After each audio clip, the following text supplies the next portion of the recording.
Howdy, everybody. Welcome to the Emergence show. It is episode, was it 6? Hold on, let me see if I could get. Yeah, that's right. Yeah, this is episode 6.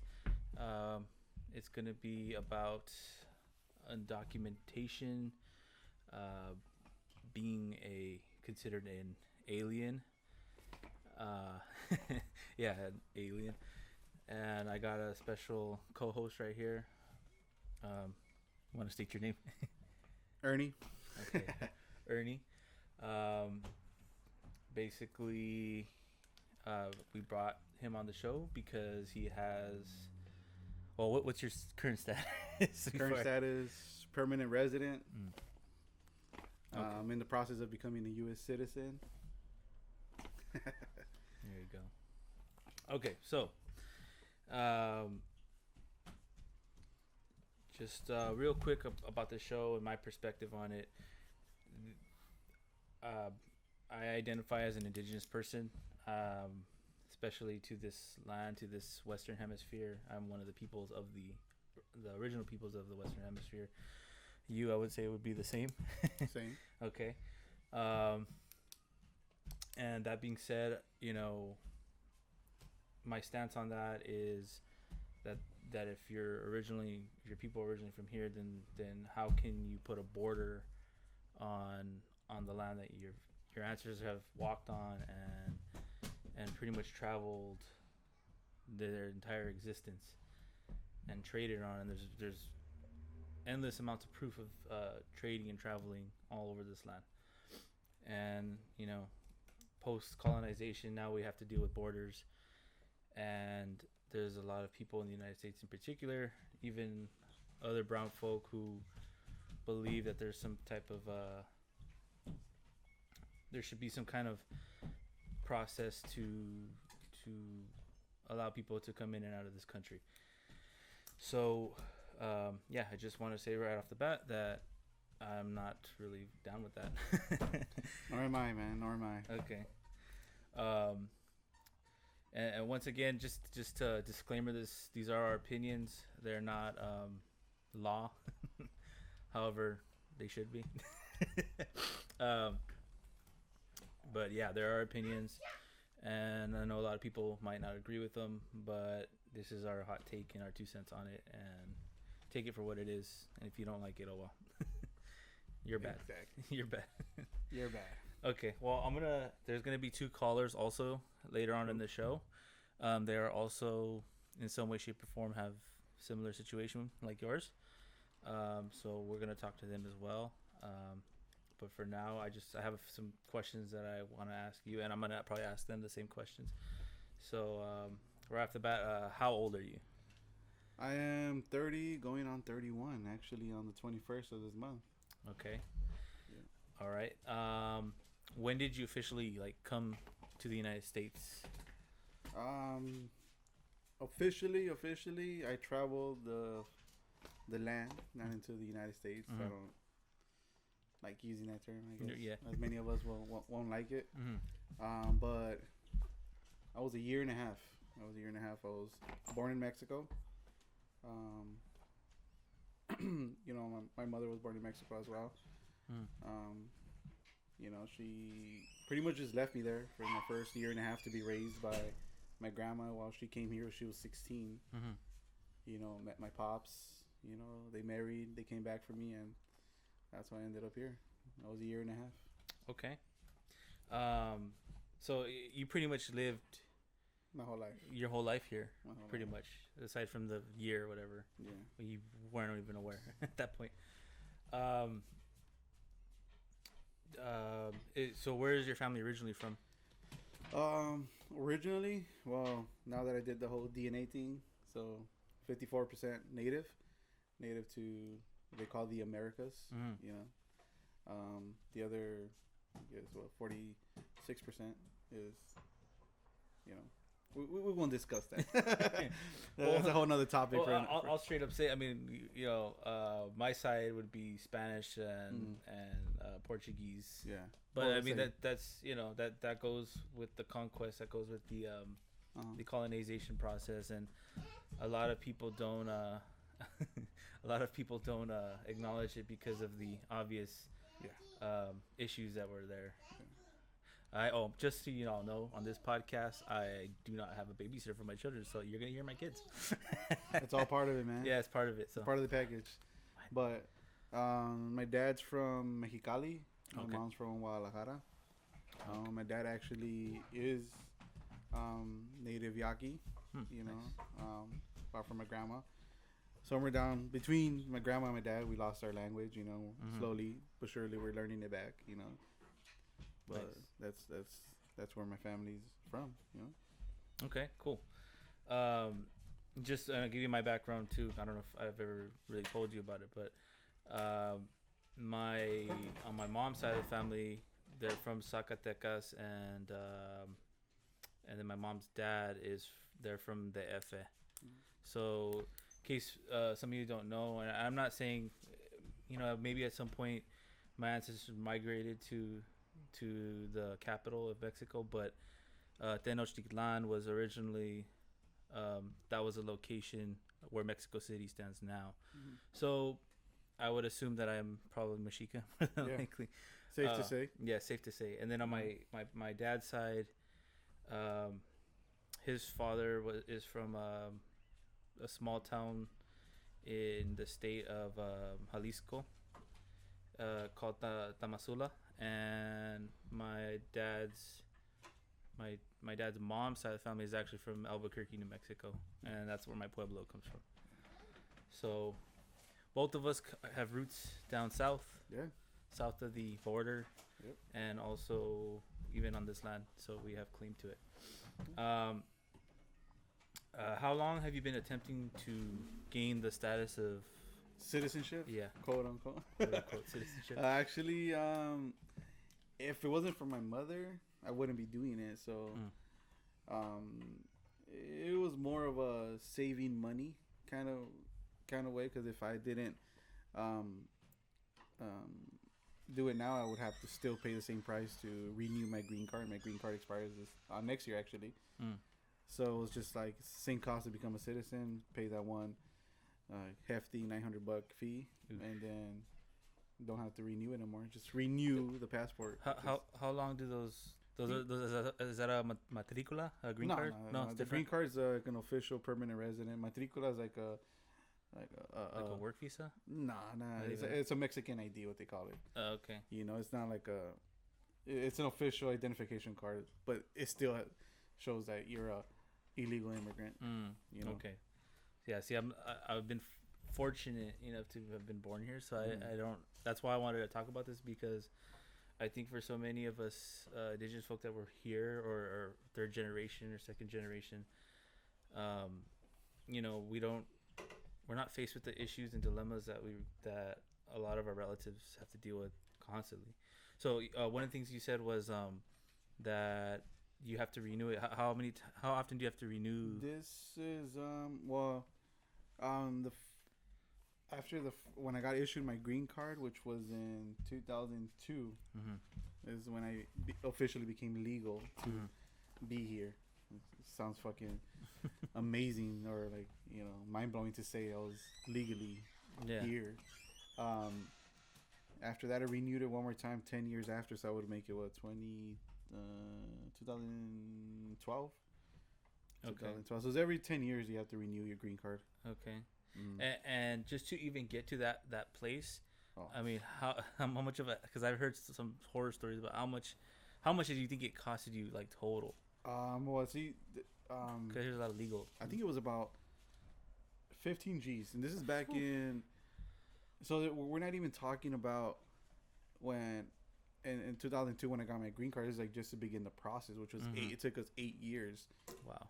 You know, so my mom started that back in, so do the math, 94. Oh man, so that's 94. A lot of money in 94. So 94 for a 20-year-old, 15 G's. Wow, that's crazy. Yeah, it's funny that you say that, because that's one of the things that really, really pisses me off with a lot of these coconuts. Yeah, coconuts and red apples talk about, you know, do it the legal way, do it the right way. When the reality of it is, it's very What's the right way? inattainable. Yeah, it's in. What's the right way where it's not even guaranteed? Like so. Yeah. So you're still having to pay that hefty price and without a guarantee. Yeah. And it's like you need a pardon for, you know, a lot of my beliefs do come from like freedom, freedom of our ancestors, freedom of be able to roam these lands that were given to us by our creator, by our mother. You know, I don't belong to a certain religion. I don't identify myself as an atheist. I do believe there's a creator, just not like people will call the white Jesus. You know, but it's amazing how people gather all their money, thousands of dollars, to submit an application and hopefully be approved. Yeah, without any guarantee that and that you're not getting that money back. You're not getting that money back. Yeah.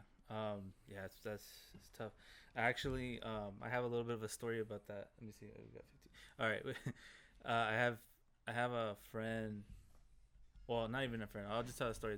There's a person I know who works with, or not even works with them, but he happened to know somebody who knew somebody that needed papers, and they were from Eastern Europe, and they're coughing up mad dough to marry people here.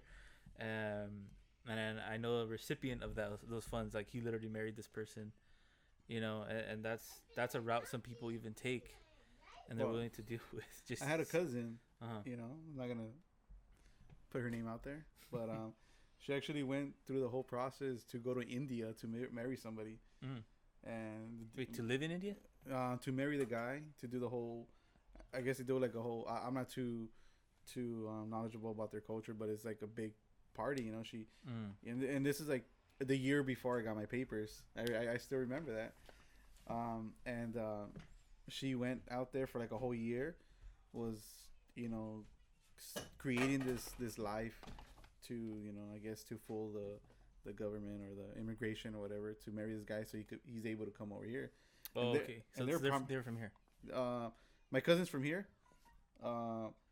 The couple that approached her was a known associate of my dad's old job, and it was like, yeah, I have a niece that will probably do it. You know, marry your son, bring him over here. The parents were here. Oh, okay. So they all flew out there, paid for her stay, paid for her expenses, and, you know, I guess she got cold feet at the end, and she was like, I can't do that. And she ended up coming back, and there's people who were willing to cough up the dough for that. Yeah, it's their hefty fees, and honestly, at this point, I think a lot of people do it in that route because it's cheaper than going through the government and trying that way, and like you said, not guaranteed. Yeah. Let's see. Here's a question for you. Where would you have preferred to grow up, knowing what you know now? Would you still have grown up here? Yeah. Yeah. Yeah. I mean, you know, not everything's on the table. I'm not shy to talk about my upbringings or my past, or, you know, why my mom came here. Obviously, she came searching for a better life, you know. Honestly, I've been through the system. I've been through a lot of stuff, but I honestly believe that if I was to be raised back in Mexico, back in Guadalajara, or even where my family resides down in Tijuana, I probably wouldn't even make it to this age. You know, my grandma to this day, my abuelita, she's battling alcoholism. You know, she's gone as far as to prostituting my mom's siblings, you know, my aunts, which are literally my age, man. Like, my aunt's here, luckily. That's another one that came here, you know, fixed her papers, went to the system. We could talk about that too. I have another aunt that's my age. She's 31. Another one that's 28 and 26, and they've all been pretty much been prostituted out to like to make ends meet. What's up? Is it to make ends meet? No, to provide for my grandma's alcohol. Oh, wow. You know, so it's like against that life and this life, you know, it's I honestly dodged the bullet there. Yeah. Know? Yeah. So let's see. I kind of jumped. I kind of asked you some of the questions that I wrote down, like as we were organically going through. Okay, what was the worst experience that you've actually like had in this process? Ooh, there's too many to. I could name a few. I could name a few. Or I guess one. I guess one that stands out. You know. Yeah. That you can think of right now. Actually, growing up with my family. Mm. Growing up with my family, being illegal immigrant, not knowing what it was as a kid. Mm. You know, I had cousins that would call me wetbag, you know, beaner or fucking mojado, and you know, all that stuff, and me just laughing. You know, I was like 4 or 5 years old. You know, like and just laughing because I thought it was like a nickname or something. And you know, growing up, you know, later on, you know, I didn't know they were doing it behind my mom's back. And when she found out, like she got mad. You know, and I was like, what does that mean? You know? Yeah. And I don't know what the whole like not having papers, you know, being illegal meant until my mom explained it to me. And I think that was it, you know, because now after she told me what that meant, you know, it kind of like opened your eyes, like, oh, what's going on? Yeah. My own family's like hating me, being prejudiced towards you. Yeah, and it's unfortunate because I feel like that's one generational, and two, it's like, I mean, obviously you're kids, you know, kids are ruthless. They tend to say the things that are ridiculous. But I mean, there's adults that are out there that have similar situations. I think that's that's a big problem in the Native community. I remember going to a protest in, it was, where was it at? Oh, thank you, Jeepin. 4x4. Yeah. That there was a protest, and it was right in front of the sheriff's. Right in front of the sheriff's station in the park. I forget which park it is. You know which one I'm talking about? It's in East LA. It's streets, man.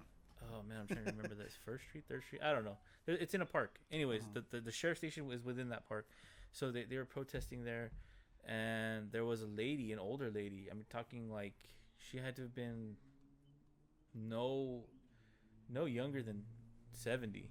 I mean, like she was at least 70. You know. Oh, Belvedere Park, is it? Huh? Belvedere Park or the one behind that? Maybe it's Belvedere. Is the one with the library? It's the one with the water and then, like it has a stage and everything. Yeah, there's a sheriff station in it. It's also where the Gold Line runs through. I'm really bad with that area. Down Third Street. Yeah, okay. So,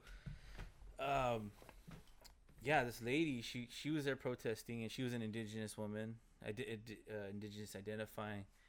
And it was crazy because like she was standing next to me, and I forgot what I was wearing, but she was like, "Oh, you're an Indian." I'm like, "Yeah," and she's like, "Oh, it's good to see other Indians here."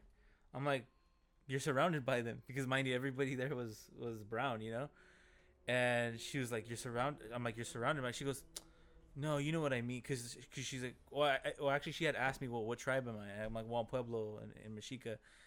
And then she goes, "Oh, that's when she said it's good to see other Indians there." And then I'm like, "Well, you're surrounded by them." And then she was like, "Well, you know what I mean." I'm like, "No, I don't know what you mean. What are you getting at?" And she goes, "Well, you know, there's just some difference between us." And I was like, "Okay, I'm done." And I just walked away because there's no teaching that ignorance at that point. Yeah, I mean, there's people who are set in their ways, and that's it. There's no, you don't have a view.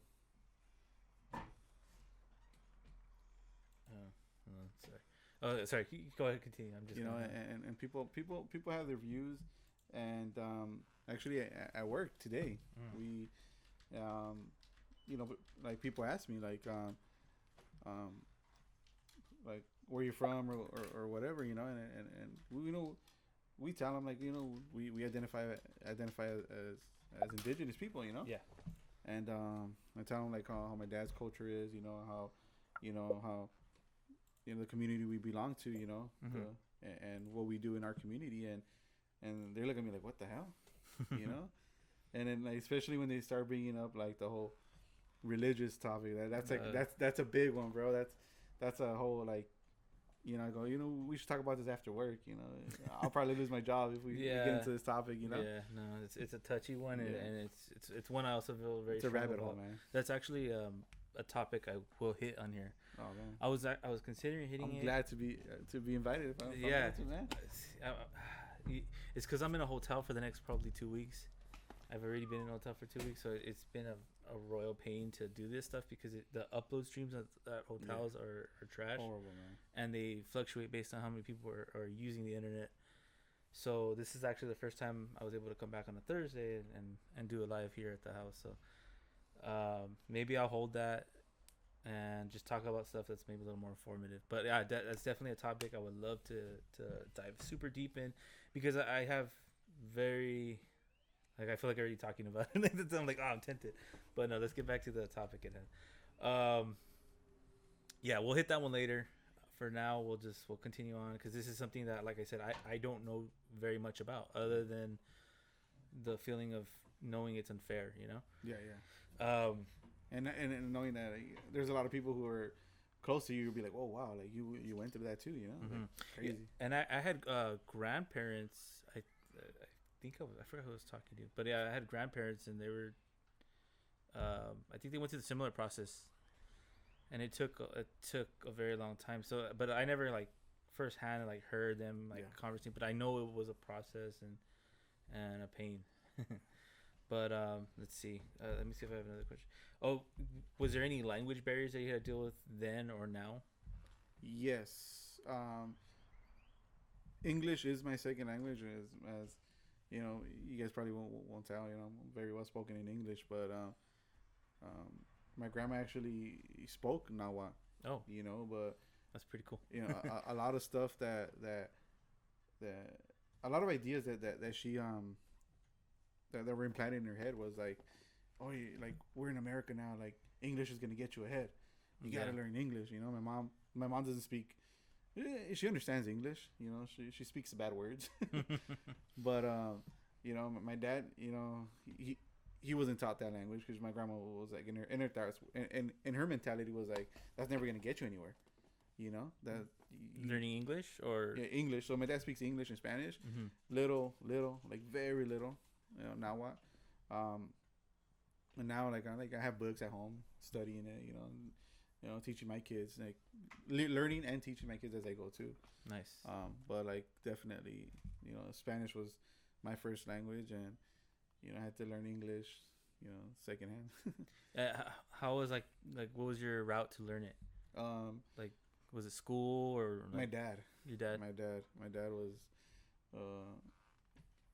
learning English. At first, I was like, yeah, like when people say, "Oh, you talk like a Chicano," you know, because I'll be like, "What's up, homie?" You know, "What's up, homes?" Yeah. And you know, growing up in the projects too, you know, it was like, like, "Hey, vato, where you going, fool?" Or like, you know, "Hey, who's that vato? Check that fool out over there." Eh?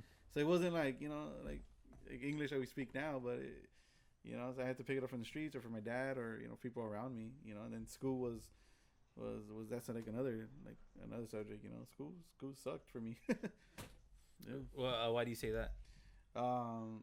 So I grew up in public schools, you know, and like what was it, like the 90s, the late 90s, and a lot of my teachers, you know, they weren't really tolerant of that stuff, you know. Like, you didn't learn something at the rate that she was teaching it, you know, they'll scold you, you know. You get that vibe like, oh, like, I don't know, this kid is something wrong with him, he's not learning, you know.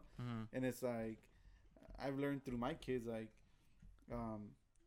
you sit down, you explain things to them, you know, you wait for them to pick them up, and then you move on to the next thing, and then that's the way to learn, you know.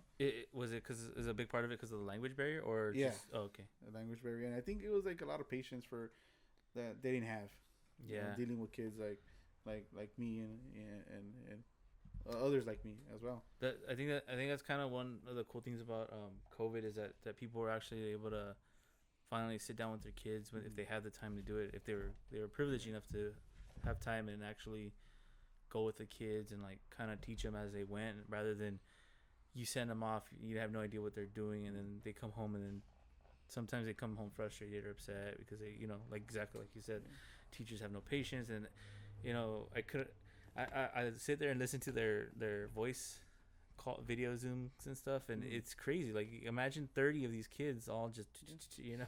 Well, it was like years and years of going to schools like this, and then like being said, oh, you need to learn English or else, you know, you're not gonna get ahead of life. You know, and like being told that at a young age, you know. And my grandma telling me that, so that was in my head, like, oh, I gotta learn English then. Yeah. You know.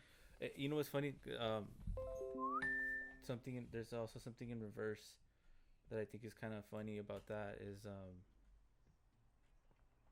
you know, when you run into other brown folks that only speak Spanish, they tend to say the same thing, like, "Oh, well, why don't you know Spanish?" And there's like a sense of like it goes back and forth, but our own people shame each other. Yeah. And it's ridiculous because it tends to divide us. When reality, if it's like, dude, because of colonization, either we learned English or we learned Spanish, and that was our main language. Has nothing to do with like the pride in who you are. Yeah, I mean, it's like one of our like ex, you know, he said, like, you know, people say something and it just stays in your head, you know, and I asked him, like, hey, you speak Spanish? He was like, I know English. That's one of the. I already learned one colonizer's language. I don't need to learn another. So yeah. I mean, there's a lot of weight to that too, you know. It's like, you know, that we already learned one foreign language, you know.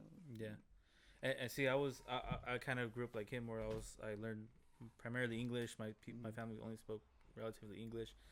It wasn't until I started working. I mean, I had like my grandma spoke Spanish and stuff, but like it wasn't until I started working that I had no choice but to actually learn Spanish, because I was working at a check cashing place and a lot of the customers speak only Spanish. And then the other thing was working at AT&T, same thing. I would have to go into customers' houses, and a lot of them, you know, were Spanish speakers. So I kind of, it was kind of cool as I learned a good amount of Spanish that way, but I still struggle. Yeah. And I mean, you speak English great, you know? Yeah, and Spanish. Yeah. And like, well, yeah, it's your first language. I would hope so. Well, it's funny, like out of my family growing up with, like, you know, having to go to speech classes and having to go like to, you know, having to stay after school, you know, for X reasons or whatever. Out of all my siblings, like, both of them speak fucked up English and Spanish, man. Like, they both suck at both. Yeah, I think it was just like the extra, you know, the teachers that I had were like extra dicks to me or whatever. So I was like, I was forced a little bit more. Yeah, and there's no pressure going reverse, so that would make a lot of sense. Yeah. And you know, I feel like that's been a thing in the United States, where, you know, especially here, a lot of white communities don't speak English. This is America. You speak English. Speak American. Speak American. Yeah, you're speaking Mexican. The fucking ignorance in that is ridiculous. Oh, here we go. I think we got a. Okay, we're gonna be receiving a phone call any minute now. There we go.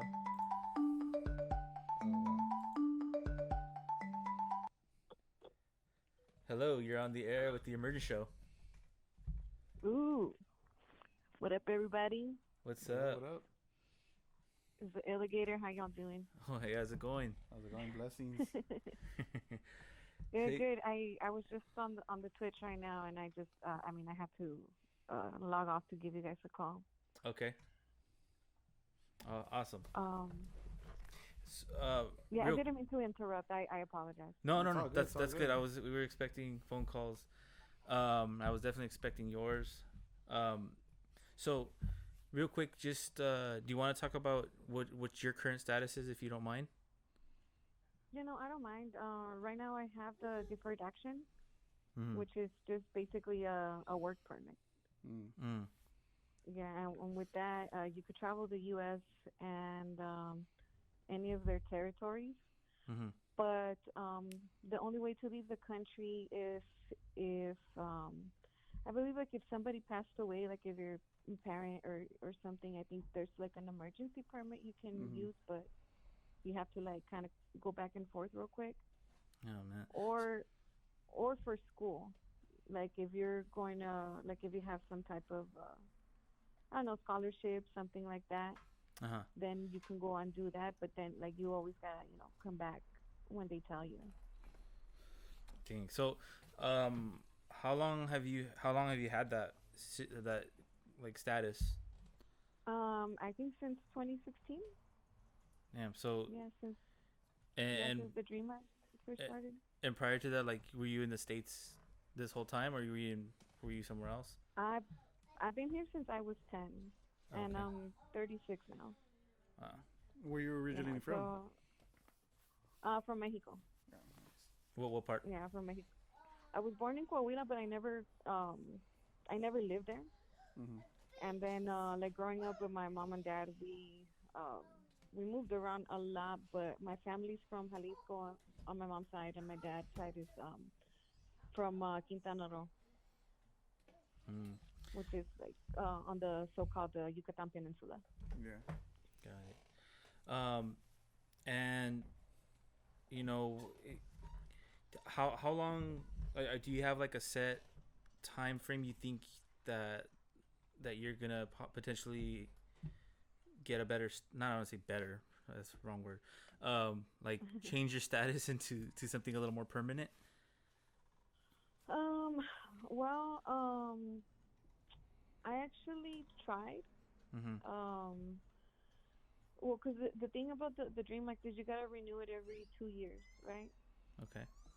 Actually, I hear some people actually last time, I think they gotta renew it every year now. But yeah, you have to renew that permit every 2 years, and then I recently applied through my work, um, through the work that I do in the community and through a sponsorship. But unfortunately, I just got the response and I got denied. Mm. And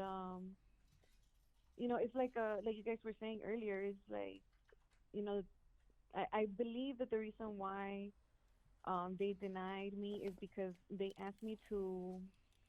First of all, they had like already approved me. I went to like all kinds of like appointments and stuff like that. Mhm. Mm. But then they asked me for an I-94, I believe, which is an entry and exit record, right? Yeah. Uh-huh. For like every time you leave the country. But I was like, bro, like I don't have that. You know what I'm Yeah. saying? Mm-hmm. And they told me, okay, well, send us, I don't know, whatever documentation to prove that you were here from this day to that day. And then they asked me for some work permit from the year 2000, and I was like, bro, like in the year 2000 You weren't I was even working. 15 years old. You know what I'm saying? Yeah. Wow. and and on top of that, they asked me to send them $1,000 to amend the application that needed the form that I didn't even have, right? Mhm. So when I called immigration and I told them, I was like I don't have this, Mhm. um and I don't know why you guys are asking me for like all this other stuff that I already sent you guys, and you're Mhm. asking me for like another $1,000. Yeah. And of course, they won't give you any information. So they're just like, well, I don't know, like which we had already put in like $2,000 for the previous applications plus the biometrics and all of that. Mhm. Jeez. Um, so long story short, I think the paperwork, it ended up saying that because I didn't amend and I didn't send the paperwork that I didn't Mhm. even have in the first place. And I did respond, letting them know that I didn't have it, letting them know that I got deferred action, but it was just like technicality that like I wasn't able to get it. Yeah. And it's Mm. stuff like that it really gets under my skin. I'm pretty sure it gets under your skin when you hear stories like this, where Mhm. it's like they make you, like, you hear all these comments on social media, on TV and all that, and it's like, well, come here legally, do it the right way. And it's Mhm. like Mhm. not understanding, like, people coming from Mexico, like, you're getting paid peanuts. People are barely getting Yeah. by. Yeah. And it's like they Mhm. barely gather enough. I don't know how you came into this country. I don't want to jump to any assumptions or anything, but it's like it's very Mhm. expensive. You got to make a living. You got to start over here, and Mm-hmm. and then they're like telling you, well, this is a process that you got to do, and it seems all nice and simple on paper, but then all Mhm. these hoops you got to jump through. And you got to give us money Yeah. for this. You got to give us money for that. And it's like, well, like, where do I get all this money from? You know what? Exactly. A good example of that, and it's something for people who go do something a little more simple. I mean, just think about the process of like going to the DMV. Yeah. I mean, that's a headache. I mean, people make jokes about it, and they always like attack that thing, and it's not that big of a deal. But like, if you have some kind of suspended license, or all those things, Mm-hmm. now imagine that. Well, except literally trying to prove that you belong in this country that's limiting who can and Mhm. can't come in, and then adding all kinds of bureaucracy, legal systems, and also the I should say they don't recognize you as a citizen, so they don't give you all the privileges that a citizen has to begin with. So all the odds are stacked against you, and ultimately it's yeah, you're doing like 3 times the work to do something that might not even guarantee that you're gonna be put in a better position. And I'm pretty sure I'm not too sure on the numbers of the people who apply for it and submit so much money and all this to this corporation, I want to call it, because they're just making money off of people who are chasing the dream, and it's like way more people get denied legal status, and you're submitting all this money that you work hard for, that you're trying to gather up, and to get denied, and that money, where does it go? Yeah, what are they doing with that money? What are they doing with the money? You don't get it back. They don't give you credit for that to apply again. It's like you got denied the first time. Well, resubmit your paperwork, and there's gonna be another couple grand. Let me ask a question to either of you or both of you, and whoever wants to take it first. What would you say to somebody that would like say go back to, or why don't you just go back to where you came from? Like what you kind of, Ernie, you kind of already went over that earlier, talking about your family situation. But Z, like what would you say? What would your answer to that be, or what would you have to look forward to going back to? Me? Z. Oh, okay. Oh, me. Well, honestly, man, that's a really tough one, because either way, you're gonna have to go through a lot of shit, because being here undocumented, like, okay, like, first of all, like, okay, me having the Dream Act, I can work, I can drive, I can, travel a little bit here and there. It's really like I mean, it's less pressure, but I still always feel like I can't relax, Yeah. like I can never relax. I can never like just chill, because I'm always like, oh well, if I don't work right now, and if I don't save up money, and then I'm gonna have to, I'm not gonna have money for my renewal, and in a way it's good, because it also makes me very aware to like stay out of trouble and not do anything stupid, because I mean, folks that are privileged to have been born here, you could get a DUI, you could get arrested, you can, all these things, but like a person like me, you get arrested and like that's it, You're deported. You're deported, and then everything that you worked for here is gone, It's like having a driver's permit, Yeah, it's like you could lose it at any time, and you're at the mercy of the policies, like if Trump would have wanted to like cancel the dream, could he have done that? We were all shitting that, and now they're saying, oh well, we're creating a path to citizenship, and okay, well, how long? Like, I've already had this for like what, I believe 6 years, right? 6 years, and the thing too is that I feel it's also like very exploitive, because us, like, the first thing that I tried to do when I got the Dream Act was go back to school. And with the Dream Act, like, the only thing they allow you to do is get into legal debt. You know what I'm saying? You don't get any perks. You don't get any of the help, that they have for like citizens and residents. Like, you don't get any of that. Like, you also don't get, huh? Oh, no, I was just gonna ask a question about that. So like, in your status, do you still get to participate in like credit systems, like financial credit systems?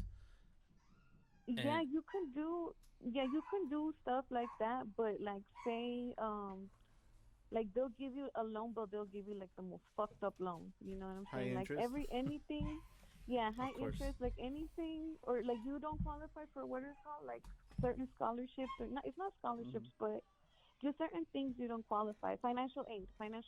You don't get to get financial aid. No, you don't get financial aid. I don't get that either, because, man. Yeah, see, it's it's funny but how the that's reason stacked like supposedly that. why they don't give it to you is because they don't know if like you're gonna be around or not. Yeah, it's funny how ass backward it is. Like they're willing to let you go into debt. So like, oh well, you're here, you might as well make somebody rich, but if pay your taxes. right, right, yeah. Oh, and also, yeah, that's the Oh, other thing. This myth of exemplary taxes. I mean, I'm pretty sure. yeah. Okay, what's your guys' participation in taxes? Mm. Yeah, that's another thing too. Like we pay our taxes and everything and stuff, and then Your I employer remember does it like that, right? what was that? I say your employer taxes your income, correct? Yeah, yeah. We pay taxes just like everybody else. But then another thing too that I wanted to mention is that um for example, like a resident or a citizen, Mm. they get like unemployment and like Mm. other aid from the government. Like we don't get to do that. Like Yeah. we have to be working all the time. Like we don't get to like all whatever money gets taken from us for whatever, like we don't get to enjoy none of that, like Yeah. unemployment, because they're like, well, if you're not working, then why do you need your work permit? But it's like, okay, well, I work the system and I put in the system, but Mm. we don't get those perks. So it's like, where Yeah. does that go? And that's another thing too. Like the there's a lot of people who are undocumented and working and paying taxes. Like I think they use like an IT number or something like that, and the same. They don't get none of that money back, and then that's another thing. Like why don't you like going back to the whole? Why don't you go back to where you're from? And it's like there's a bunch of people out there working, paying taxes to a government that doesn't even want them here, Yeah. to a country that doesn't even want them here. Yeah. You know? Yeah. And that's a myth of Yeah. like, So, uh-huh. oh, I was just gonna say on my end, like, I would say if folks have people that are supportive, Mm-hmm. like emotionally, morally, like Mm-hmm. spiritually, all of that supportive, like I feel like if you have a family that like if you have a good like support system over there, like I would leave. Like if I first of all, if I didn't have my daughter and her dad wasn't here, like I would leave. I would definitely leave because I have family there. I mean, I don't really like. I've been actually haven't been there in a while, but Mm-hmm. I know that. I mean, look at all the shit that happens all over LA, fucking Mm-hmm. Boyle Heights. Fucking Yeah. you get shot, you could get kidnapped. Like Mm-hmm. you run the same risk like wherever. So like, Mm-hmm. I also hate that myth that like if you go back to Mexico, like it's so dangerous, and it's like, well, fuck, look at LA. Yeah. Look at Yeah. everything that happens all over the states. You know what I'm saying? So I feel like there is good opportunity out there, and the struggle is going to be different, the finances are going to be different, but there's a way. Like there's definitely a Mm-hmm. way. And I personally plan on going back someday, like when my daughter's she just turned 11, so like once she's older, and like I for me, because I didn't grow up with my dad, like it was really important for me that she have her dad, Yeah. Yeah. in her life. So even though we're not together, because that was another thing, my parents split, and the first thing my mom did was bring me over here so my dad wouldn't have access to me. Mm. Yeah. So when we split, I was like, well, it don't matter. Like my mom's over there, I could be living like maybe a nicer life, but I'm not gonna deprive my daughter of her father.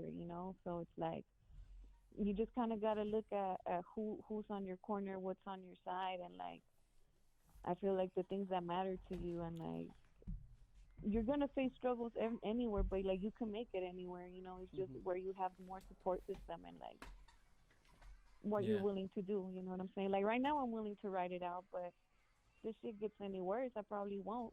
Like Yeah. I probably And won't be able to. and then that's another thing too. Like I know many friends of my mom. Who were here and and got a taste of that whole discrimination. That whole racism, working for peanuts. Like we call it. Mhm. And being like, oh, this is what I came here for. Then they're going Mhm. back. Then they're going back to their hometown, and it's like they're living life over there. And knowing how escaping one place to another, and like trading one place for a cage. It's like what am I doing here? Yeah. What am I doing here? And you know what? What's one thing that happened too in the laws is that back in like I would say like early 80s and before that, they would allow a lot of people with work visas to go back and forth Yeah. very frequently. And then I think Mhm. as the laws got stricter, people made a decision to stay because they're like, well, if I'm working over there and going back and forth, well, if I can't go back anymore, then I guess I'm gonna have to stay where there's the money. And Yeah. working for a check cashing place, and this is the part that would blow my mind. Like these people who had family in Guatemala, El Salvador, Mexico, like all over the place, were sending back like hundreds and hundreds of dollars and thousands of dollars. Like they'd be in there like every week shooting 500, 600, 1,000. And I'm just like, well, how much money are they like using for themselves? How are they surviving on that when they're literally paying for their relatives? Well, that's when you start seeing like growing up in the projects, like you see like 6, 7, 8 people living in a 1-bedroom apartment. There were times where a job that I had was like remodeling apartments or fixing up apartments, and I would go in there and see that place totally destroyed, and it's like there's only so many people you could fit into like a studio apartment, and it's like it's there's a curtain. It's what goes on behind the curtain. It's like it's crazy, like everybody just sees like, oh, you're here illegally, you're here taking up jobs, and what's the most common thing you hear? You're stealing jobs. Like what jobs are you what jobs are people actually stealing? Yeah, and you know what? And I think that's another thing that a lot of people, it's a misconception that a lot of jobs you can't apply for, right? Yeah. I mean, there's a lot of jobs out there that they ask immediately, well, what's your status? And if you say that you're not a citizen, right away they don't look at you. They don't give you a second chance to even try you out or whatever. So this myth of like, oh, they're taking jobs, I think is pretty fallacy. And I think the ones that a lot of the jobs that people do get are ones that people either A, aren't willing to work, or B, just lower waged, and they don't really care at this point. Nobody's looking in that direction. It's not that competitive for that matter. Yeah, and I've worked for companies. I've had a buttload of jobs, and I've worked at jobs that people with no papers get paid way less doing the same job that I was doing. And it's like you're looking at your own people getting exploited, and it was like, like, dude, that's like. Well, that reminded me of something. If I can share something real quick. Go for it. About the exploitation of people without papers, So I used to work at this fashion jewelry warehouse. Like I worked there for about 2 years, and it was Korean owned, and it was of course split between the the so-called Hispanic employees and everybody else, right? And the Hispanic employees, I think there was only 2 of them that had papers, right?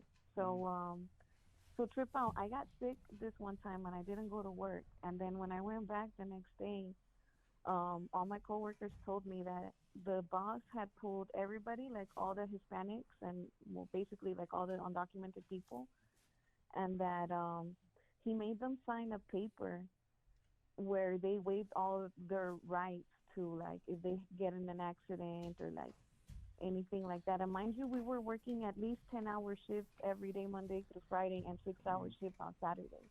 No overtime, sometimes, right? Well, the overtime, no, actually, I don't even remember how they did it. Probably but not. Yeah, no, probably not.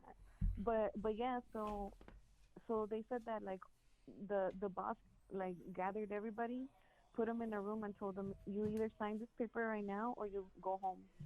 And these were older folks that were like 50-year-old people, well, of all like ages from their 20s to like their mid 50s, people with families, undocumented people with like little kids and stuff. Yeah. So they made them go in the room and just waive all their rights, so that if they ever, got injured in the job or anything like that, they wouldn't sue, And everybody got scared and they signed it. And I just happened to not go that day, but I would have been in that bunch as well. But like, I don't think I would have signed it, Like, of course I wouldn't have signed it. I probably would have said like, hell no, like, you know what I'm saying? Like, yeah.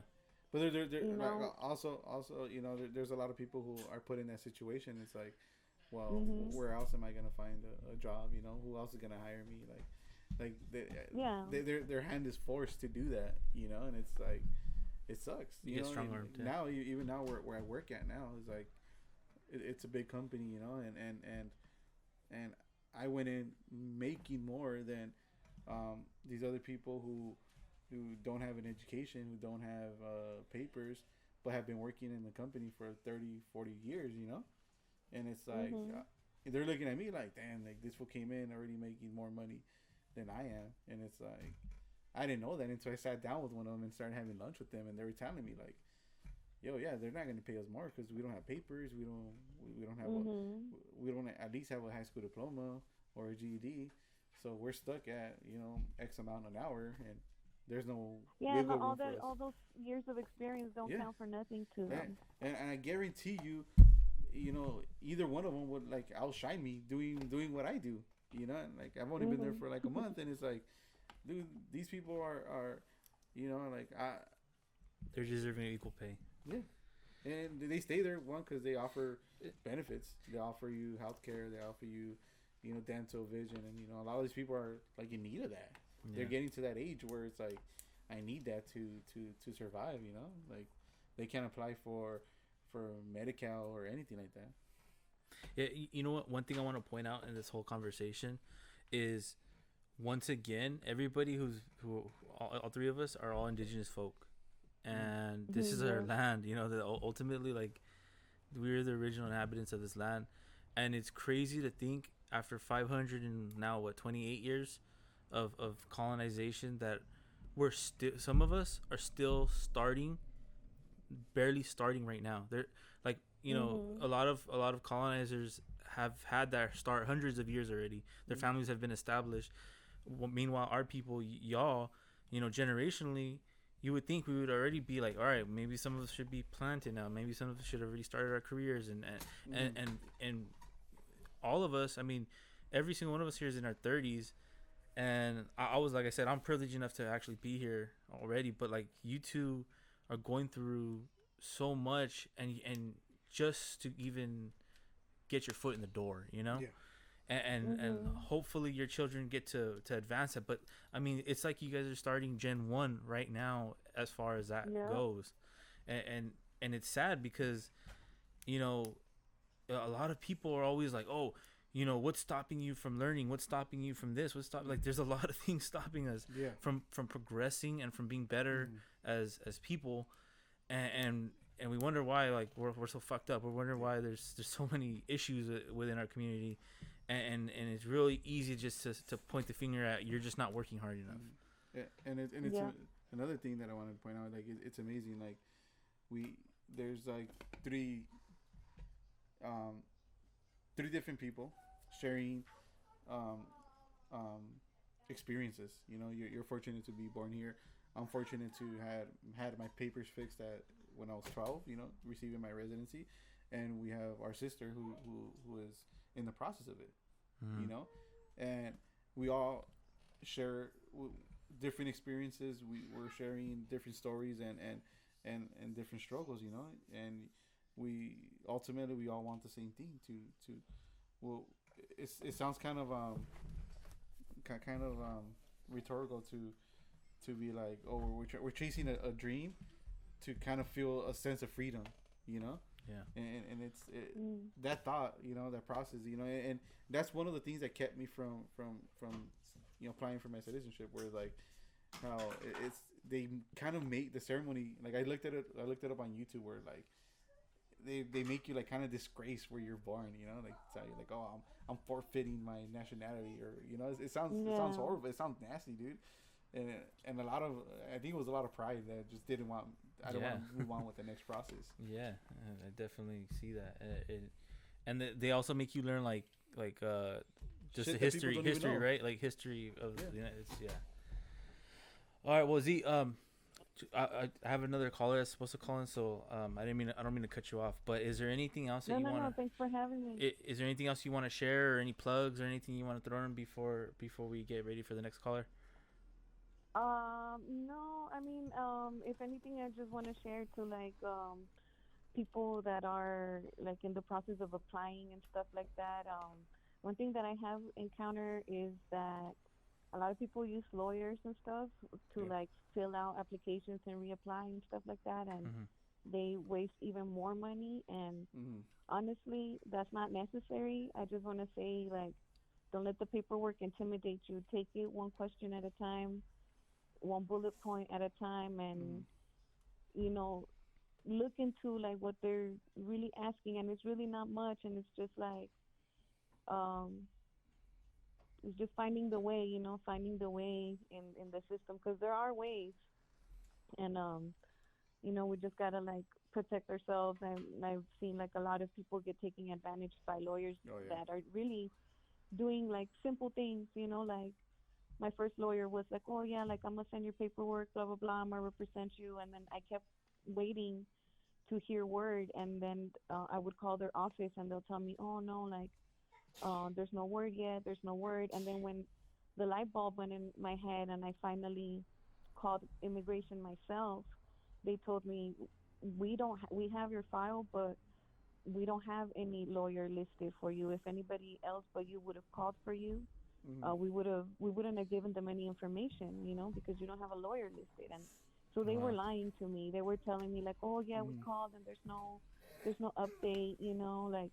Well, So a lot of these so-called lawyers, they use that term very loosely, and yeah, all in all, like if anything, they're nothing more than a notary, you Mm. know. Wow. That's all it is. yeah, You know. yeah. So yeah, so just that. And also like don't be afraid to move around and look for different options, and just like look to your families to like make each other strong, and come up with a plan for like our current and our next generation. Because you know one thing too that I would like to put out there to the people that like want to come here looking for a better life and all that is like, it's not the 90s no more.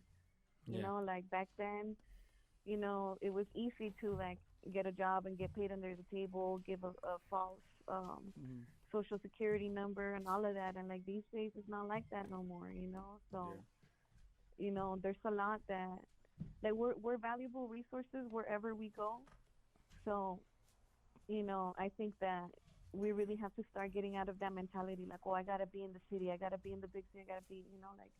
So just expand our mind and look to like other different horizons, especially those that don't have children. Like look for like other like horizons, because the land can use us like wherever we go. So um, I don't.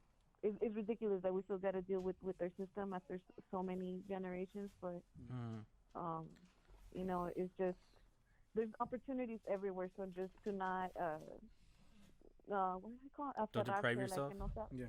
Yeah. yeah, like don't cling on to like just one certain thing. Like there's a lot of places and opportunity everywhere, and we're valuable wherever we go. Mhm. Mm-hmm. So yeah, so just with that, just thank you, brothers, for allowing me to share my story real quick. And yeah, keep it up, man.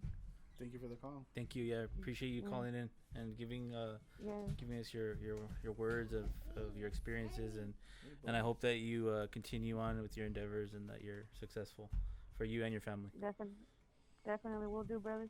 All right, Okay, take care. take it All easy. right. Well, yeah, we yes. Good night. Yeah. Bye. Okay. Well, thank you, Z. That was Z again. Um, let me just tell the other brother to give us a call. And real quick, touching on Z's, exploitation of the lawyers, and my aunt was one of those victims where she and her husband paid $2,500, I think it was, Mm-hmm. and homeboy disappeared. Wow. Homeboy disappeared. He just left with the money. He just left with the money. Yeah, and I think it makes like as a scam artist, it would make sense because I mean, who do you go to in that Mhm. situation? As a person with no papers, it's almost terrifying to go to Mhm. like what the police. Yeah. You don't know if they could deport you by just even Can't going trust to the the. police, bro. Yeah. Okay, we received another call. Hello, you're on the air with the Emergence show. How's it going, man? Hey, how's So, it Good to going? be on the show. appreciate you calling. So, we're talking obviously about immigration. I don't know if you're listening or whatnot, but we're just kind of going over experiences and stuff, and you know, the issues that we have to go through just to for people to go through to get where they're trying to be and to change their status here, and even while they're an indigenous person on this land. So, did you want to share anything about that, about your experience? I mean, yeah, man, I got so much. Where do you want me to start? Shit. Yeah, I mean, my bad. Can I cuss? Oh, yeah, no, go for it. All right, cool, man. Thanks. Yeah. All right, I mean, shit. I started winning like that. I started like because look, let me start, guys. Like when I was young, like when I was like a baby kid and shit, like 5, 6 years old, you don't know anything about that shit, right? About anything about legal status. Yeah. For all I knew, I thought I was an American citizen. Yeah. At 5, so, right? 5 or 6, about there. Like I was like, what the hell is that? Because the weird thing was that my family would coach me. They would like give me like a mental script of what to say if like an ICE agent or a police officer ever like wanted to talk to me, you know? Wow. Shit. Okay, they're like, oh, you tell them you were born here and here and here, and da da da da da. You tell them your parents are U.S. citizens, and I don't know what. I'm like, all right, cool. Yeah. I don't know what all that was about. So, you know? When did you come here, or yeah, how long have you been living in the United States? They told me I was about like 8 months old. Okay. Yeah, so I pretty much grew up here. I didn't even know what the fuck. Yeah. Where are you from? Yeah. I'm from Morelos, Cuernavaca. And what's your current status, if you don't mind? It's in limbo. Limbo. Limbo. I don't know what else to call it. You know? I mean, do you currently work right now? Yeah, I'm working right now. So, and how old are you? I'm 28. 28. So, like, well, 3 years younger than us. So, you're like about 4 or 5 when you're like 98, I think. Right? I'm 92. Yeah. Oh, 92. So, like, around, did you ever travel back and forth with, like, false papers? I know, like, that's something I was going to ask, you know. Oh, yeah. You know, Z. Nah, actually, I've never left. Oh, okay. Because it's, that was the thing. You couldn't really leave because it was such a bitch to get back, you know. Yeah. Yeah, because the reason why I asked, because like, you know how you said, like, you know, your parents would kind of like mold you like to like say something, you know, and I know before I got my papers, you know, my dad had 2 kids in his previous marriage, and if I wanted to go to like Tijuana to visit my family, I would use my older brother's what do you call it, birth certificate. Wow. And he would tell me like, okay, your mom's name is this. If they ask you, say this, you know. So your name is this. So and then like we'll be waiting to cross, and he'll like randomly go, "What's your name?" And I'll be like, "Oh, da da da da. This is my name," you know. And so he'll kind of like, you know, like give me like a little the trivia. So. Did you have Did you have a language barrier growing up? See, that was the thing. Not really. I think I had more of a struggle with Spanish. Okay, yeah. See, that's crazy. Like, you know, you don't have that paper. Household, you know? Yeah. And at the end of the day, like, but yet you can't call yourself a quote unquote American. No. So, what's your position on like? Do you feel like these programs like DACA or Dreamers or, you know, all those things, like, how do you feel about those types of programs? I mean, before I started decolonizing my mind, it was pretty cool, you know. It was progress. That's what it felt like. And, you know, it is. You know, hell yeah. You get permission from a colonial-based government, I guess. That's what you would call it. Yeah. I mean, I don't know what other people think, but I feel like it's still being ran by colonial powers, you know? Yeah. Oh, definitely. Very much so. That's what I think. I don't know. I mean, I think talking about yours and Z's experiences, it pretty much shows that that's still very much the case. it's just riddled with bureaucracy, and that's the form of it. But it's still ultimately it's a predominantly white government not allowing indigenous folks to be on their own land. You know, so I completely agree with you on that 100%. So I mean, do you have any currently right now? Are you taking a stance in not trying to go any further with getting a documentation status or anything like that? You see, I've been talking to a lot of family members about that because I did get a work permit through a social security number through DECA, so I could move in this country freely, you know. Yeah. No problem. So I did that. But you know, the thing was, when I was working, even when they had the work permit, I was still working in places where a lot of people were using crooked socials, you know. Yeah. So that's when I barely started learning about like people who pay taxes and who can't receive the benefit of taxes, you know. Yeah. So and they're like working with like my people like that in those kinds of conditions. It's like another world, like a second class citizen. Yeah. That's what you feel like, you know. Yep. Treated like shit, exploited. And do you feel like even like obviously they can check your papers, but do you feel like even just your appearance of like being able to speak English versus not, you think that there's a form of discrimination there? Oh, you mean have I ever been discriminated by my skin color? Or no, not necessarily skin color, but like obviously you grew up in LA, or I'm sorry, not LA. You grew up in this area. Santa Ana. Okay, Yeah. Santa Ana. But you know, you grew up here. You speak your first, from what it sounded like, your English was your first language.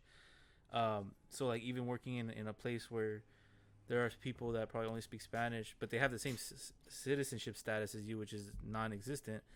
But do you think that they get treated any different just from not even speaking English?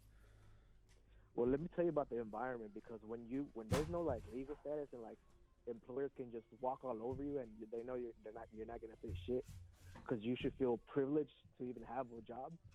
Like if they're doing you a favor, right? Yeah, you know. And now I come to think about it, those people were paid shit compared to the amount of work they had them do, and the conditions they had them working in, and the type of structure that there was, like fucking sloppy ass, fucking ghetto ass structure that they had up in these places. A lot of these places, that's how it is most of the time, you know. Yeah. They're definitely not like it. Like if OSHA came over there, they would have failed, right? Yeah, bro. Oh man. No time. Get on the sketchy ladder, you know. It's missing a couple steps, but yeah, it's all right. be a man. Be a Be a man. man. Be a man. Right. Oh yeah. You fall, don't complain. Be a man. Be a man. Yeah. So it's pretty messed up. I should have thought on this way. You know what? When I used to work at AT&T, I would go to a lot of houses that were getting construction work on them, and it's kind of crazy because you know we had a union, and we had a lot of safety protocols. A lot. I mean, you couldn't even go on the roof if you didn't have a harness on and a bunch of other stuff. And then like literally, I'm watching workers who probably don't have papers, more than likely, up there with no harness, with a janky ladder, right. You know, someone's fucking do it. doing it fast. And you know, it's like that's the type of shit that really bothers me, because like literally the United States is built on that type of attitude that our people have of like just being hard workers, and if there was all that bureaucracy of OSHA and all that stuff getting involved, things would get done so much slower. And it's like people completely disregard that, you know? Well, you know, for example, you know, this last job I had, you know, one of the biggest reasons why I left was, you know, my hours got cut, but the amount of work that I had to do increased, you know, and like how do you do that, you know? And asking for help wasn't an option. You're like, oh, Ernie has it, he got it, you know, he's been through this before, you know. And then it wasn't until I quit that they hired someone else, and you know, homeboy, you know, was a white person, and like, oh well, he can't do this by himself. He needs someone to help him out, you know. you know, oh, let's get him a backup, person, or let's leave some of the responsibility for the next person to come in. You get what I'm saying? And it's like, yo, like, what's going on here? Like, what kind of shit is that? So, just to clear it up, caller, you wanted to be anonymous, right? I forgot to kind of like. Yeah. Okay, just wanted to clarify that. I was gonna ask you a question about if you were to go back to your technical origin country, what do you have to go back to? Like do you have family there? Do you have nothing? So pretty much I've been reading about it most of the time, keeping up. For the most part, it's pretty mellow there, but you can run a business and like some areas aren't really getting taxed by the cartels. So but there have been like chopped up pieces popping up in the pueblo where I came from. All right. So if I go back, so I don't know what to look forward to. I really don't like. Do you have family there? I'm probably gonna. Yeah. Well, I think a lot of that. I mean, this is just my opinion. A lot of that is like, it's like over exaggerated on social media, on news and pretty much on the media. You get me? Because we have a lot of that. It's my family. It's my family telling me. Yeah. But definitely, and a lot of that's going on here too, man. Yeah. You get a lot of that here, man. I've driven by cars that been like 5 minutes later they're taped up or they have like a tent around it and homeboy was like left in the trunk in pieces, and it's like we want to throw so much shade from south of the border, and it's like we got this shit going on in our backyard too, man. Yeah, there's the kind of crazy people here. Can you tell me what was the worst experience you had while being here that has to do with your undocumented status? Racism, harassment from ICE officers. Shit. You have like a specific story? Yeah. Yeah.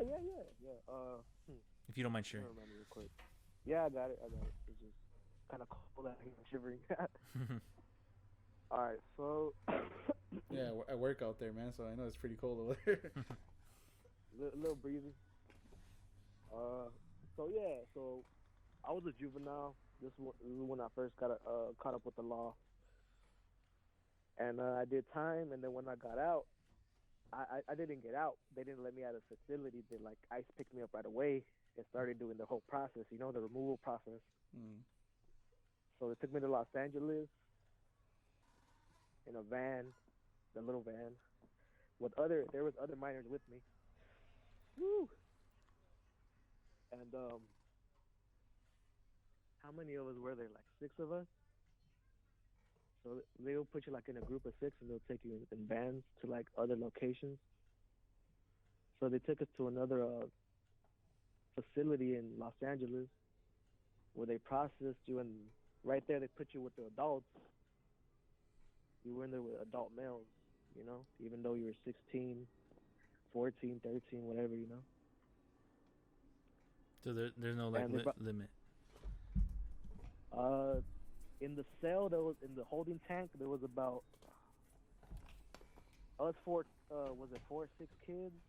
Because I think some other kids got put in another room too. They got separated. So I think it was 4 of us in one of the tanks with like 20 adult males. They're like freaking in their 40s. Paisanos, old ass fools, Old ass raza. And came chow time. They give you beans, slot of meat, and some tortillas, I think. I don't know if it was bread or tortillas. But they had us there for a bit. And then I was looking across, and you could see bigger tanks where there's like 200 people, 100 people. And there was nowhere to sit. It was just oh shit, I can't even believe I'm remembering this right now. I had forgotten about this, looking at over and seeing so many people in that tank in Los Angeles. How long ago was this? The tint of the glass was like bluish black. And it was a dirty concrete floor. People just standing, some people sitting down, kumbaya circle. Damn. It's crazy. It's crazy how like we get all these like. And yeah. No, go ahead. Go ahead.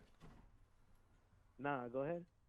Like I'm saying, like it's crazy. Like I think a couple of years ago, I took my kid to the LA Zoo, and you know, you hear these people like, oh my God, like these animals were meant to be like in cages and stuff like that, and you know, I'm not trying to throw shade to you know, animal activists and all that, but it's like, man, if only you knew how our people are being locked up, man. You know, and overcrowded.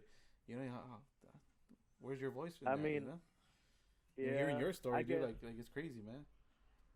Animals go through some shit too, but Yeah, you know, we all go through the same shit. We live on the same planet, you know. Yeah, definitely. Suffering. There's no suffering Olympics, you know. Yeah, feel you. I mean, at the end of the day, yeah, like I think a lot of us are just ultimately we're all affected by colonization in some way, shape, or form, and this is a big one, you know. It's still going on till today, and obviously that's a big hot topic, you know, in this news where they have ICE detention facilities, and now they have the, you know, like it was a big spotlight on the kids in cages and all that stuff. So it's pretty crazy that you actually got to experience that. So sorry, we didn't mean to cut you off, but did you want to finish like what happened, how you got out of there? Because obviously you're here now, so you got out in some way, shape, or form. So luckily, like most of my family wasn't documented, so nobody could get me out of there when I was a minor. They said only if you have like somebody who's like a resident at least, you know. Luckily, we had one person and like 50 people that were over here, you know. That was my aunt, so she signed for me. She's like, all right, I'm gonna be taking care of him. He's gonna be in my custody till he turns 18, and while he's going through his removal proceedings, right? So from those tanks, so legally they can't have kids in those tanks overnight. They gotta put them in a hotel.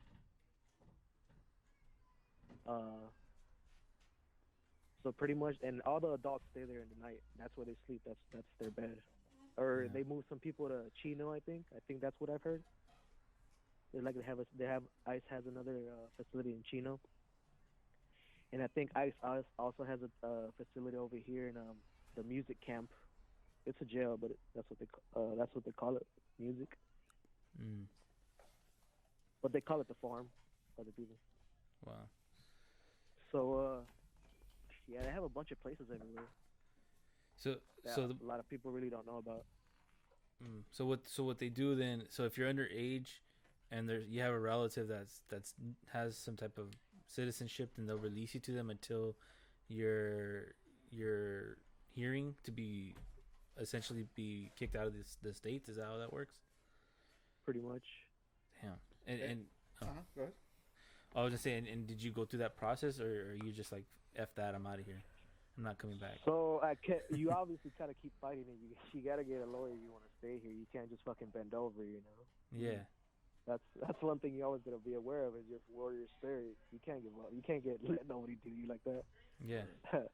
Like I feel like as indigenous brown folk, undocumented indigenous brown folk, we get like triple the punishment. Oh yeah. You know what I'm saying? I don't know why. And this trouble that you got into when you were you know, young, did it affect you in any way in getting your work permit? Like did you have to like go back to that case and be like, oh well, you went through this and you have to pay this, or did it affect you in any way? My bad. I just want to clear up a question. So you're asking if me going through that like affected what? You getting your work permit, right? You say you got your like a work permit, or that's how I got my work permit actually. Okay. Was through because you gotta work while you're going through the proceeds, I guess, whatever you call it. Okay. While you go to court, you gotta work, you know. So that's why they gave you a social and a work permit. Okay, so you gotta kind of tell them, oh yeah, well this guy's working, so. And how old were you when this happened? I was 16. Damn. Do you have any relatives that were deported? Yeah, my brother. Is he still deported or no? Yeah, he's a drug addict over there. Yeah. Well, did he grow up in the States, or he kind of was? He was one of those that had a short run. You know, he got poisoned by the life over here. You know how it is. Yeah, it's unfortunate that people go through that type It's how of it stuff. goes. You know? Yeah. That's what my father told me. He's like, this place here, it'll eat you alive. Don't let it. Yeah, Definitely can. That's what he tells me. well, I believe it, man. As being somebody who's been sober for 4 years, man, you know, definitely, like, you know, there is temptation out there, man. You know, and unfortunately, people can't get out of it at times, you know. Yeah, it was all bad. Do you have anything that you would like to share with people kind of in the same process as you, or same status as you? Is it something that you really want to, you know, spread to the masses if you could? I don't know. I really have no words.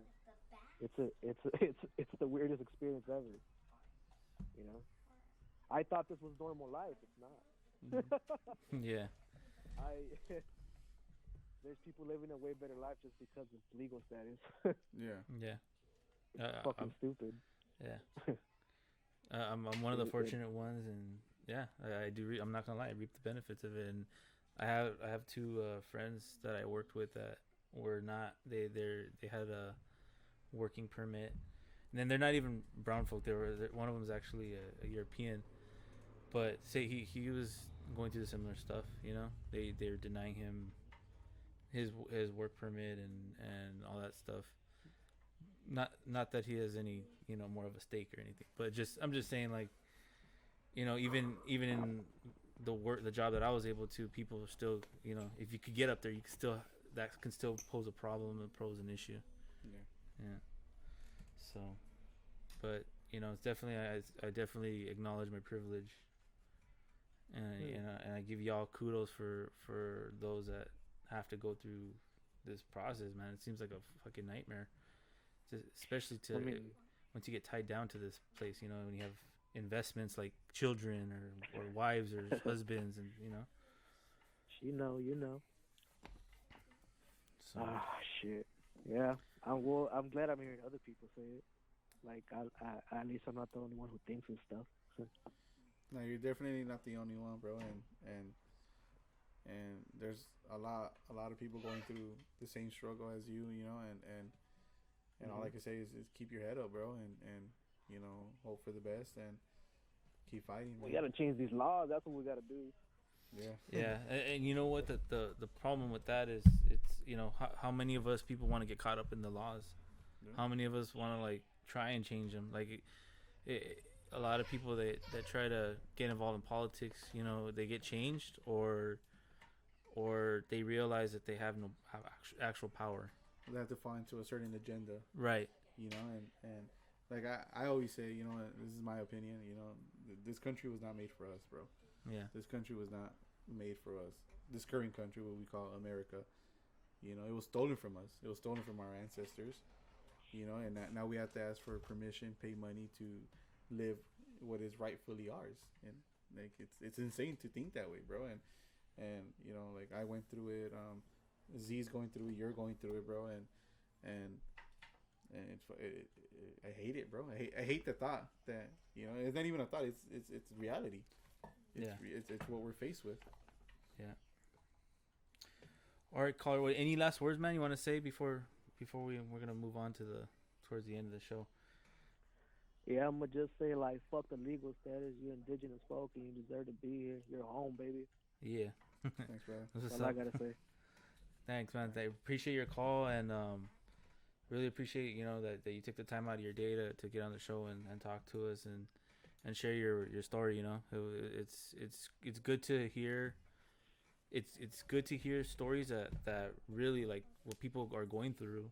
And one thing is to get it through the news, you know, through that type of source, but to get it firsthand from somebody that actually went through it, you know, I appreciate you for calling. I appreciate y'all for creating a platform for this type of conversation.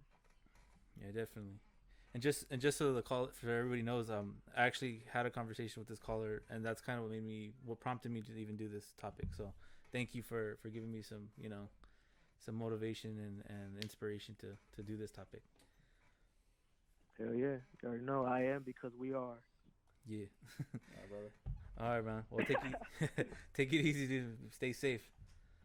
Hey, y'all stay up, players. Stay All right. dangerous, man. All right. Hell yeah. Peace out, guys. All right. Yeah. I just kind of want to talk about I was listening to this podcast called was it Jacko? He's a Navy SEAL. Have you heard of it? No. Well, anyways, this dude, my brother told me to watch it, or not to watch, to listen to it. It's a podcast, and he had a politician. I can't remember her name. I don't want to look for her name, but basically, she was military. She was ex-military, so she actually served in the Marine Corps. She also, or no, was it the Marine Corps? Yeah, I think it was the Marine Corps. I think she served in the Marine Corps. She was also, prior to that, a politician in Hawaii. That's her home state. She's part Samoan, part white. And eventually she ran for Congress. And she got the Congress seat. And kind of like the whole law changing thing, like she went in there with the intent to legitimately do her job like as intended.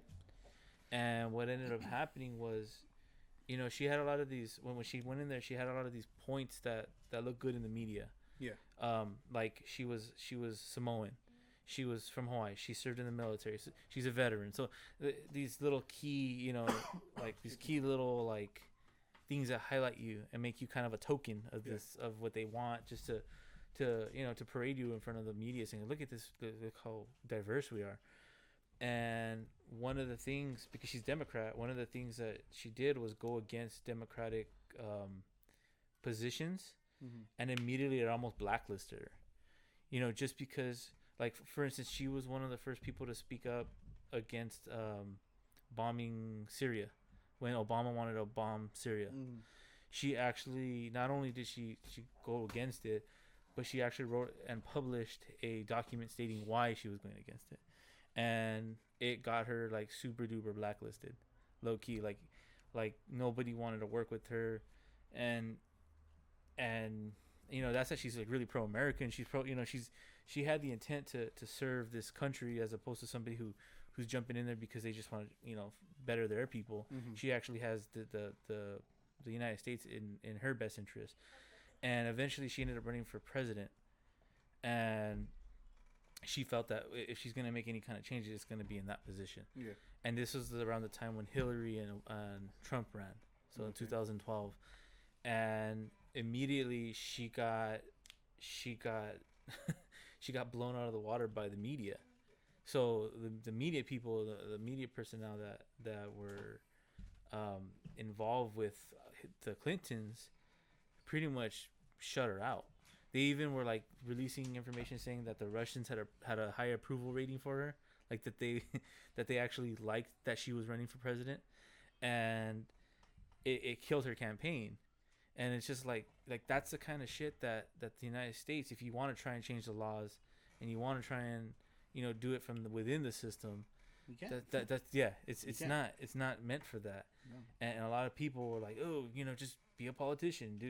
No, it doesn't work like that. I also know one brother that did try to run for city council, but he's really indigenous looking. And I honestly, I can't say for sure that's what happened, but to me it seemed like they just discriminated because of the way he looked. Yeah. He had the indigenous plugs and all that stuff, and I'm pretty sure his politics didn't align with everybody else that was there. So it's really tough to even go that route. Well, I remember this one indigenous woman that came into the shop, where I used to work at, and I think it was in the summer, dude. And I actually got to talking to her. What we spoke about made her not want to take a picture that the owner was gonna post on his social media. Oh man. We started to get I got hired by this guy, this white guy. I'm going to fucking say I don't give a fuck. And he got hired, and I got hired, and we were doing this whole thing where like he was doing this, have a bagel with the cop. And I was like, I'm not working that day. Oh. There's no way. Yeah. My friend, which is, you know, this guy knows that I was like 12. He was like, oh, Ernie's not going to work that day, dude. Don't even try to, like, you know, convince him. It's not going to work. So the city council dude comes in, has this indigenous woman as like an assistant. And she's wearing like, you know, native, you know, clothes and all that, you know, trying to show her pride and all that. And it wasn't in the summer because I was wearing a cutoff shirt, bro. It was hot. And I had my tattoo that the homie had done on me. He was like, yeah, what do those feathers represent? You know, and for those of you who don't know, we practice jiu-jitsu and you get rewarded a feather. So I had my feather tatted on my arm, which is this one, and my daughter's feather tatted on my arm. Yeah, and I started telling her what the backstory was, and she started telling me that she's native as well, and started chopping it up, and then I was telling her, why are you following this dude around, like, you know, kind of like telling her, why are you doing bitch work for this guy? Yeah. And he's like, I just want a job. Yeah. And I was like, what do you mean? Like, I thought you're not planning to run for like a political position or something for the city. She was like, I tried already and it wasn't working. Like, nobody was backing me up. Nobody wanted to work with me. No, you know, I couldn't gather a team. Everybody kept dropping out. And it was like, why do you think that was?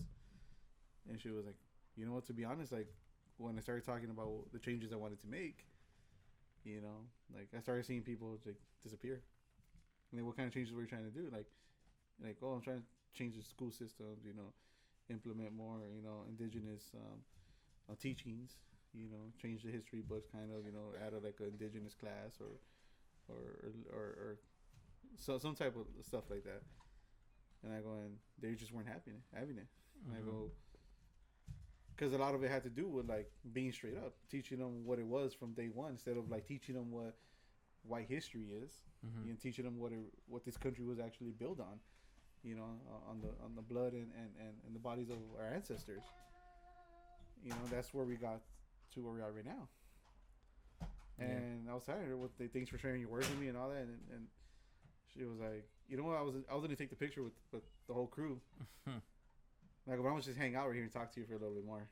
And then that's what happened, bro. She never took the picture. She never got posted, and I never heard from her again. I would like to hear from her again. Who was the politician? If you can. I don't know, to be honest. You know, but like, you know, I don't fuck with politicians. So, you know? No, I'm just saying, like, maybe you could look up the staff. Yeah, you know, like, what's that dude? What's his name right now? Mayor Garcetti. Garcetti. You showed up and he was like, you know, the owner. Oh, he's my baker. He's my star baker. And he was like, hey, how nice to meet you. And I was like, fuck away from me. You know? But it was Garcetti the one that got caught up? No, Villaraigosa.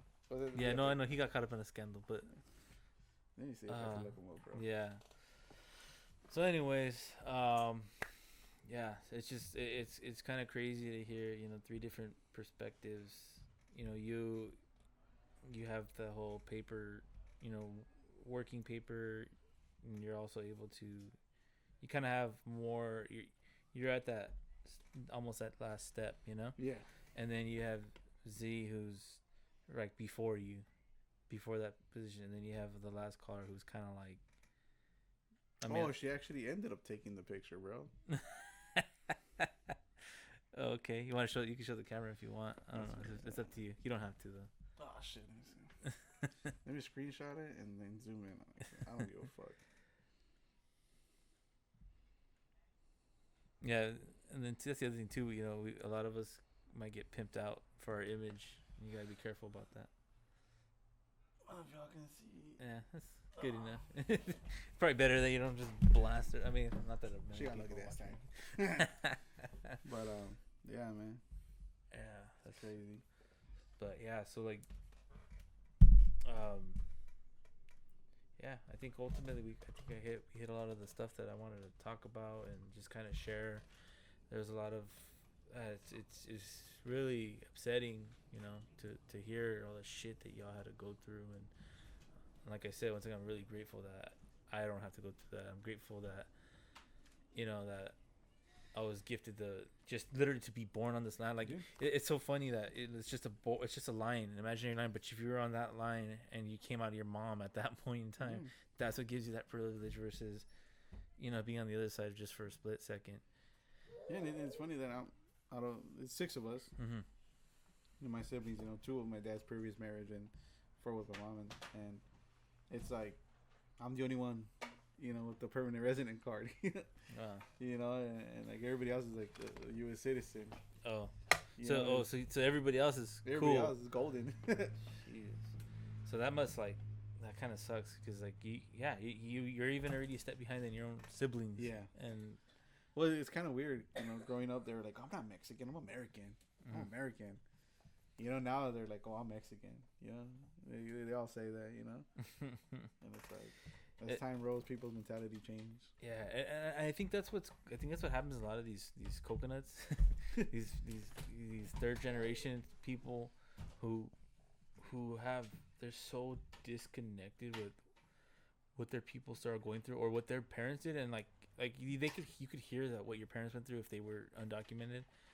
And it's just like whatever, it's just kind of like you went through that, or like, I mean, I'll give you an example. I have a cousin who's he's an alt-right. I don't really talk to him, but he's my first cousin. He's actually my uncle's son. Yeah. And it's like, dude, you're part native. Like, what the fuck are you doing? Like, yeah. And I know he's in, like, mentally, he has mental issues, so. But he's all right, bro. Yeah, he's all right. But, he's all right. Yeah, but it's just like, it's just there's such a disconnect.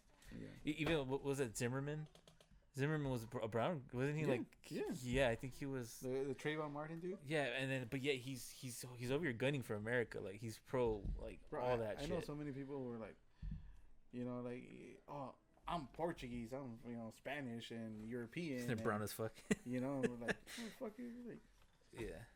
Have you looked at yourself lately? Like, you need to clean those smudges from your mirror, bro.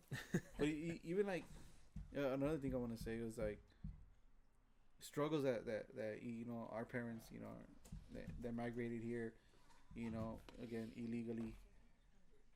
The struggles that they'd have, I think a lot of mentalities that these new generations have, like, oh, I'm not Mexican, I'm American.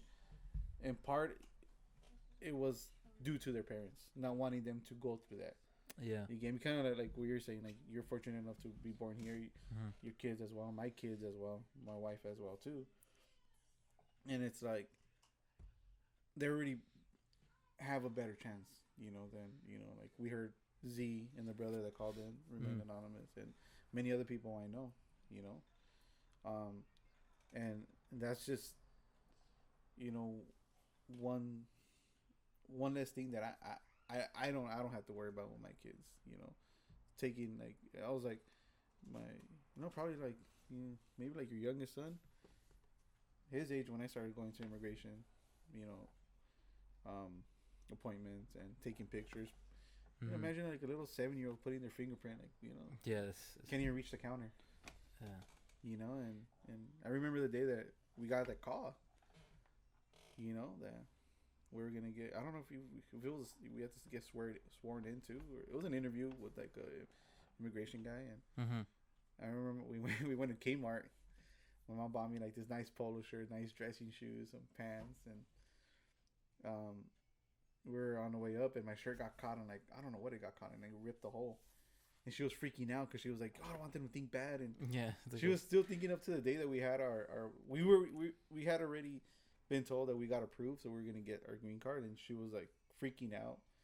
My dad had drank the day before, so he was like super drunk, and he had gotten into a fight. My mom was saying that he didn't want to go in, and he had to be there because he was the one sponsoring us. And when my mom, I don't know how she did it. She held her tears in, and when she walked out, she just bursted out in joy, man. And I still remember that day, and I was 12 years old, man. Damn, 12 years old. That sucks. And that's after being deported 3 times at 16 years old, trying to get into this country. Your mom? My mom. Wow. 16 years old, and she went through the whole hiding under trailers, being put into I think a dashboard. I think that's what she said. Shit. And until she, I think at the scale right here in San Clemente too. You know, she ran and they caught her, deported her, until she finally came over here. So a lot of reasons why, like, it's also like I buy stuff from like vendors from the streets. You know, there's like a lady that posts up in front of her flesh on First Street where I just buy something. I don't want it. I don't need it. You just do, yeah. I buy it because my mom came and she was selling stuff like that, dude. Mm-hmm. You know, and that's how she met my dad. And I say my dad, you know, he raised me since I was a year and a half. You know, and he's my stepdad, but he raised me. Yeah. You know, and he met her. You know, he was buying stuff from her and like trying to pick up on her, dude. So that's cool. Good looking out there. Yeah. Supporting your vendors and, you know, handling your thing. They have the best flowers, man. All the vendors right here, like, Good. I love this one down the street, and I get my wife flowers all the time. There's a little dude right here on Valley. Yeah, that's the same Homeboy? Yeah, Yeah. he's a kid, Youngster. and it's just like, man, it sucks. Like it pisses me off because it's like, he's a child. He should be enjoying, you know, his teen years, not working, selling flowers, but like supporting your vendor. That's what he has to go through. Yeah, that's what he has to go through because of his probably his status, probably because his family needs money and he has to, you know. Yeah. He doesn't have the privilege of not being able to work. And on that same token, I'm kind of glad you brought that up. You know, I think we should definitely have some space and understanding that a lot of our parents or grandparents are really, really like proud about being American because they did have to go through that process and they work so hard just to be there that they preach it to their children. A lot of the children absorb that. Yeah. And so they don't know any better. They don't really realize like the unfairness of the whole situation. And, you know, so yeah. So at the same time, like, you know, I was talking shit about people who, you know, coconuts or whatnot. But the reality of it is a lot of the times those perspectives get developed by their immigrant parents because they tried so hard to get into this country for you to like literally to, and they'll treat it negatively if you shit it on the American, you know, perspective, or like the way we shit on it. I'm pretty sure like your mom was like, damn, I worked so hard to get here and you're just gonna shit on it. It probably makes her feel kind of, you know, bad. Like I poke fun at my mom. You know, she's a citizen now. Yeah. You know, she got a residency right away when she was able to apply for citizenship. She did it. Mm-hmm. You know, and I make fun of her. I'm like, "What's up, American?" You know, like I clown on her. You know, that's cool. But, yeah. So yeah. All right. Well, is there anything else that you want to say before I'm gonna wrap it up? I feel like we got a lot covered. I feel like it was a pretty successful show. Just for the sister Z, keep fighting. You know, hopefully everything works out, and you know, our ancestors made us strong and resilient warriors, like our brother said. You know, and I know things will work out for you, man. You know, and glad to hear everybody's story, your story. You know, and these are stories that we pass on to our kids. You know, their kids and their kids, and we all share a struggle. You know. And we have ourselves and each other, you know. No one else is gonna have our back. You know, we gotta stand up for one another. And that's it. Thanks for having me on. Thank you for being on here. And just for those of you that are privileged enough to not have to deal with this, you know, I strongly encourage that you take the time to inform yourself and fill yourself with ammo for people who do talk shit about immigrants, who do talk shit about people who say, oh, I don't want people coming into my country. You know, like at the very least you could do is verbally defend them. I know it takes a lot of like actual like, you know, energy to do that, but like for the sake of these people that are busting their ass and it's their land, you know, don't allow anybody to just do that. Yeah. At least for me, I'm not gonna allow anybody just to, you know, to shit on my people. Basically, It's like, you know, they have every right to be here. They have more of a right to be here than any of you. And yeah, just you know, have some knowledge ammo so you can drop it on them. Why, like, you know, don't let them say, oh, they just come here taking jobs. Don't let them say, oh, they come here and don't pay taxes. Don't let them say, because I mean, clear as day, just from a local's perspective right here with you and the two other callers, Z and the other caller, that's not the case. That's not the case, and y'all struggle, and you have to go through it, and it's a fucking process, and it's a hassle, and sometimes people's lives get turned upside down, and I know people who've been deported because they got in trouble by the law, and that's it. Like people have lost their parents because of that. They lost their siblings because of that. It's not a fun thing to do, and it's not a fun experience for us. So for those of you that are privileged enough to be here and not have to worry about being deported, even the ones that are, gain that knowledge and don't let anybody shit on our people, because we don't deserve that, and they have no right to. So, well, thank you all for tuning in. It was a really informative one. Thank you, Ernie, for co-hosting on this one. It was really, really a good one. I really enjoyed it. We could have gone on for like 5 hours, man. Yeah, we could keep going, but some of us have. Yeah, there's gonna be plenty more. Hopefully after I'm done with my work, then I'll be here more, and then I could definitely have more co-hosts. You could come on again. And just quit, bro. Be a man. Be a man. Be a man. Quit your job. Do a podcast. Be a man. So yeah, thank you all for tuning in. For those of you that have, and I know there's like 7 of you or 8 of you now that keep tuning in, and I really honestly, it makes me really want to keep doing this. So thank you all for that. Tune in on Tuesday, same time, 7 p.m. It might have if there's connection. Yeah, if there's a connection. If not, I'm definitely gonna YouTube it. I haven't really figured out what exactly. I was gonna talk about religion, because this way there's no other people having disagreements, but now that you said, I'm just like, no, there's a lot of people that probably would want to talk about it. If you guys want to talk about it, you guys want to argue about it, yeah, I'm down for whatever, man. we'll probably have to get someone to watch your kids, because it could get pretty out of hand. Yeah. But yeah, so tune in Tuesday, hopefully at 7 o'clock. Well, I guess I'll discuss what it is later at a different time. Until then, thank you all. Hope you all emerge with some knowledge. Deuces.